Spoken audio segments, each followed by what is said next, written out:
Finalmente llegaron a Caracas los primeros billetes del cono monetario que debía empezar a usarse el pasado 15 de diciembre. El papel moneda con la denominación de 500 bolívares ya está en el país y en los próximos días, según anunció el chavismo, debería empezar a circular. El nuevo billete equivale a 75 centavos de dólar, a la tasa de cambio oficial más alta en Venezuela.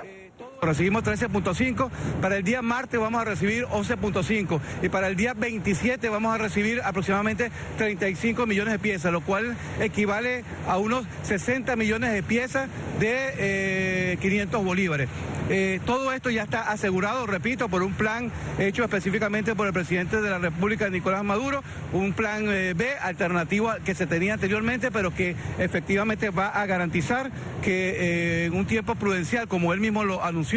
el pueblo venezolano va a tener en su mano un nuevo cono monetario que va a permitir las transacciones, va a permitir la facilidad de las compras y va a permitir, por supuesto, digamos, acabar con esa mafia que ha venido utilizando, como él muy bien lo dijo, la especie monetaria valorada en 100 bolívares para secar la economía venezolana.